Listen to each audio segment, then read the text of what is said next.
Écharpe à l'effigie de son parti au cou, large sourire, Lydie Biasemda ovationne ses militants qui ont répondu présents au lancement de sa campagne électorale.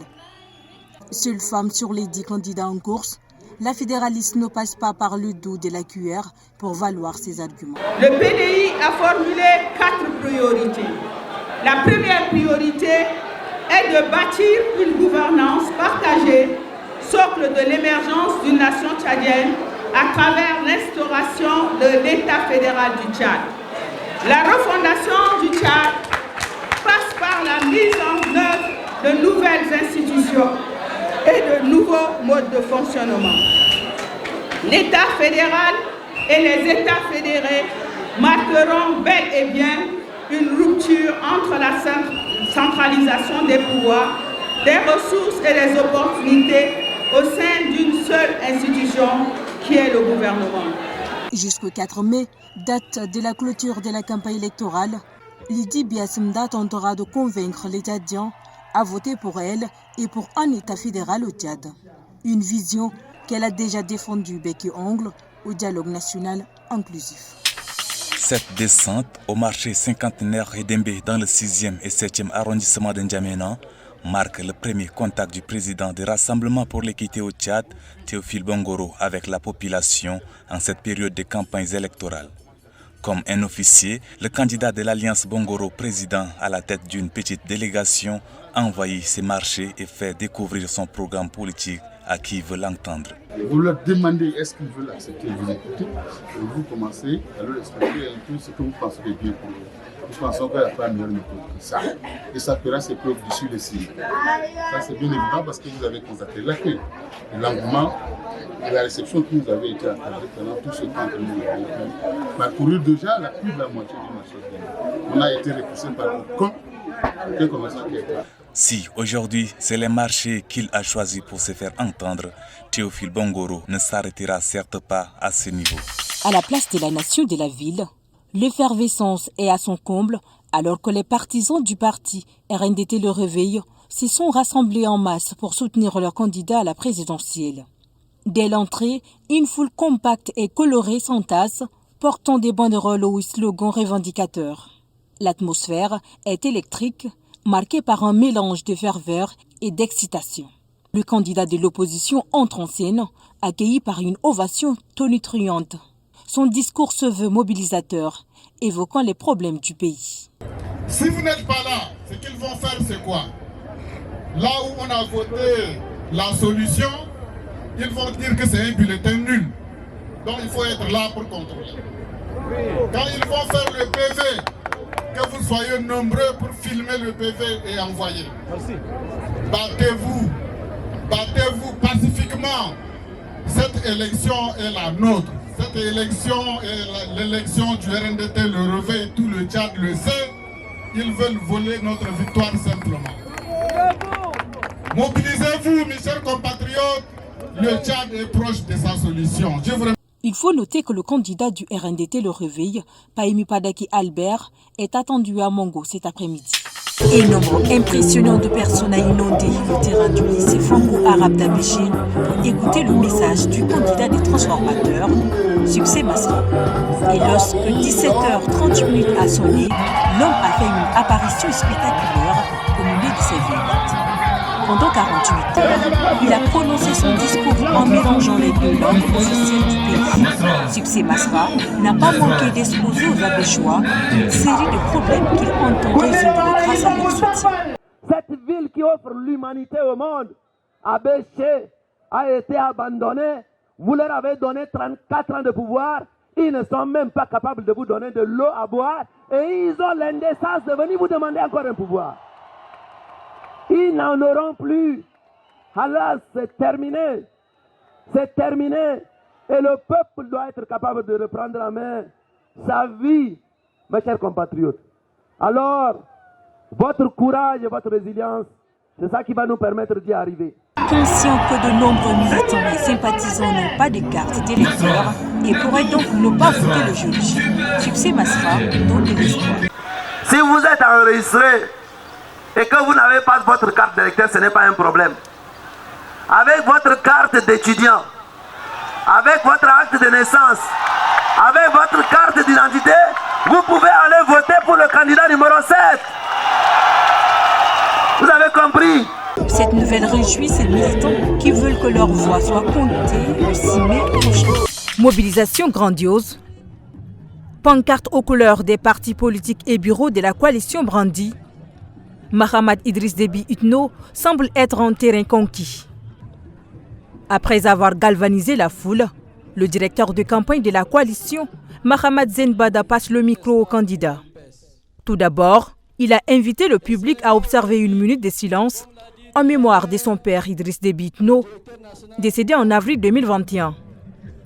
Sous une chaleur de plomb, Mahamat Idriss Déby Itno croit fermement que la transition qu'il dirige est un exemple en Afrique. J'ai respecté le calendrier de la transition étape par étape. J'ai respecté le processus politique de la transition étape par étape. Aujourd'hui, nous sommes à quelques jours du retour à la normalité constitutionnelle. Est-ce que je n'ai pas respecté mes engagements? S'il est élu le 6 mai, le candidat de la coalition pour un Tchad uni promet notamment de construire dans le Guéra une grande université, l'hôpital de la mère et de l'enfant, des châteaux d'eau dans tous les départements, de relancer tous les chantiers suspendus, d'ouvrir une banque agricole. Comme vous le saviez, l'objectif de la transition, c'est l'organisation des élections. Et le moment attendu est là. C'est le dernier virage du processus de transition. Nous, comme facilitation, nous sommes venus d'abord nous rendre compte du calendrier qui a été établi et ces programmes mis en place et aussi encourager le président. Et les messages de félicitations du président Tshisekedi, comme vous le savez depuis les élections référendaires au mois de décembre, ça évolue bien et que les Tchadiens attendent le 6 mai, les élections présidentielles. Donc le message d'encouragement et d'accompagnement de la facilitation au processus des élections mises en place. Les traces des inondations dévastatrices de 2022 seront toujours visibles.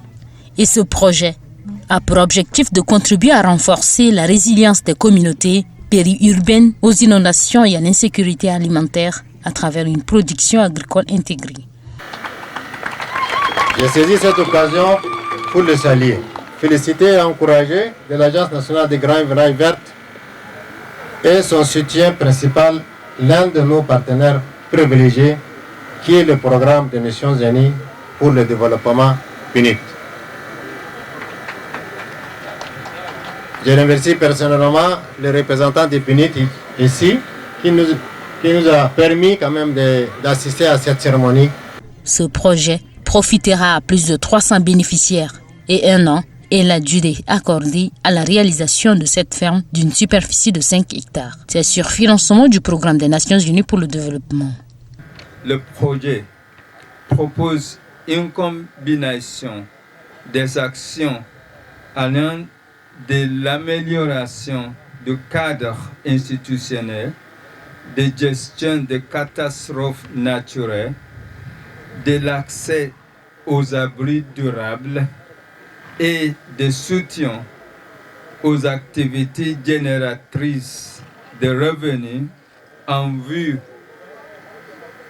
de revitaliser les économies des groupes affectés par les inondations. En 2022, une grande partie de cette zone était dans l'eau et ce projet vise la restauration de l'écosystème en plantation d'environ 2000 plantes forestières. Ce bâtiment a coûté plus de 800 millions de francs CFA et fait office de siège des autorités africaines et malgaches de l'aviation civile, construit sous le fond de ses membres, VTR. Cette initiative très louable traduit l'attachement au développement du secteur aéronautique et démontre à suffisance l'engagement dans les activités communautaires porteuses d'une Afrique plus humaine et plus aboutie.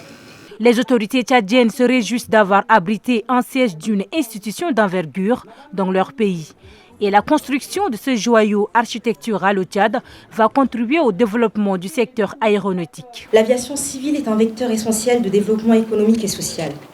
Elle relie les peuples, favorise les échanges commerciaux et ouvre la voie au tourisme et à l'investissement. C'est pourquoi la création de ce siège est bien plus qu'un symbole. C'est l'expression de notre engagement commun à promouvoir un ciel africain plus sûr, plus efficace et plus intégré. C'est le ministre d'État, secrétaire général de la présidence, qui a inauguré le siège qui compte 17 bureaux plus une grande salle de conférence. Il y a 48 heures, il annonçait avec fracas que le mal de la Société nationale d'électricité est profond et que sur les 10 groupes électrogènes que dispose la société, seuls les 2 fonctionnent. Et ce matin, c'est à la centrale Green Energy Solutions de Djarmaya qu'il poursuit ses tournées d'inspection. Ici, les machines sont à l'arrêt depuis 2 ans. Aussitôt, l'ordre est donné pour les remettre en marche d'ici le 25 mai, afin de récupérer au moins 12 mégawatts. Selon leurs prévisions, ils peuvent se connecter au réseau d'ici le 28. Mais on avait dit que 28 un peu c'est trop, donc ils peuvent même doubler les équipes pour nous faire autour du 22, 23, 24. Donc ça nous arrangerait de récupérer au moins 5 jours à 4 jours, ça va soulager le truc. Et on avait aussi un autre partenaire qui est Power7 aussi, qui est fermé depuis février 2024. Et là aussi, on les a appelés, ils sont à pied d'œuvre pour remettre en position. De l'autre côté, peut-être on va gagner entre 25 et 30 mégas. Sur le site de Dinali, qui devrait produire 32 mégawatts, rien ne bouge. Le chantier, censé prendre fin depuis 2022, peine à sortir de terre et le ton est donné. Dès demain, je vais demander l'assistance technique du génie militaire. On va déployer une unité du génie militaire qui va venir soutenir le bureau d'études. On a exigé tout de suite un plan d'exécution et ce plan d'exécution va être respecté à la lettre. Si c'est en un mois, ça va finir en un mois. Si c'est en 45 jours, ça va finir en 45 jours. Je ne vais plus rallonger. Ça fait plus de 2 mois que la capitale tchadienne subit pleinement le délestage intempestif dû à l'incapacité de la Société nationale d'électricité à produire de l'énergie. Cette visite du ministre de l'Industrie et du Commerce, Ahmad Abdelkerim Ahmad, intervient juste alors que les brasseries du Tchad fêtent leurs 20 ans d'existence. Le ministre Ahmad Abdelkerim Ahmad, pour qui l'industrialisation du Tchad est une préoccupation majeure, voudrait à travers cette visite s'enquérir des réalités de cette vieille industrie locale. Donc d'une façon générale, nous sommes venus les encourager pour les efforts, pour l'investissement continu et on vient d'apprendre le DG de brasserie vient de nous informer que sur 3 ans, il compte encore investir environ 22 milliards pour renforcer et moderniser les usines, que ce soit en N'Djamena ou à Moundou. Et je vous en remercie pour la confiance que vous faites au Tchad. Pendant plus de 30 minutes, le ministre a sillonné les différents services de cette industrie pour constater les réalisations, mais aussi les difficultés que rencontrent ces brasseries. Et pour Joël Galato, directeur général de cette société, la visite du ministre est pleine de motivation. Monsieur le ministre a eu la gentillesse et le respect de partager avec nous la vision du gouvernement vis-à-vis des industries pour les années à venir au Tchad et sa volonté de créer un secteur porteur et créateur de richesses va tout à fait dans le même sens que ce que les brasseries du Tchad et que les boissons rafraîchissantes du Tchad aujourd'hui ont vocation à développer dans le futur. Cette industrie, qui a une capacité de production journalière de 500 000 litres, emploie 98% des Tchadiens et joue un rôle non négligeable dans l'absorption du chômage au Tchad, selon le ministre de l'Industrie et du Commerce. 14 ans. 14 ans que Youssouf Soumaï et 415 autres diplômés sans emploi comme lui réclament leur intégration à la fonction publique. Et en début de semaine, autour de leur plateforme Sabarna Katir, ils ont organisé un sitting devant le ministère concerné pour faire entendre leur voix, mais sans obtenir le résultat escompté. L'intégration à la fonction publique ici au Tchad répond à des critères, l'appartenance politique, ethnique, familiale, etc. Alors que nous sommes les enfants des paysans, les enfants des pêcheurs, des cultivateurs, des éleveurs. on n'a pas de parents directeurs, on n'a pas de parents ministres, etc. Mais si ces gens-là veulent seulement intégrer les siens, à quoi sert nous former, nous les pauvres? Ça ne marche pas. Donc, nous voulons seulement l'intégration à la fonction publique. Nous sommes intégrés, personne ne sortira dans les rues même pour manifester. Mais tant que Sabarna n'est pas intégré, on ne va pas les laisser dormir. On va encore les hanter jusqu'à ce que nous soyons satisfaits. Soit ils nous mettent en prison pour être tranquilles, soit ils nous intègrent. Ce sont les deux voies. On n'a pas autre alternative. Ces diplômés sans emploi réclament du travail en pleine campagne électorale où des candidats en course à la magistrature suprême multiplient les promesses, notamment en ce qui concerne l'accès à l'emploi.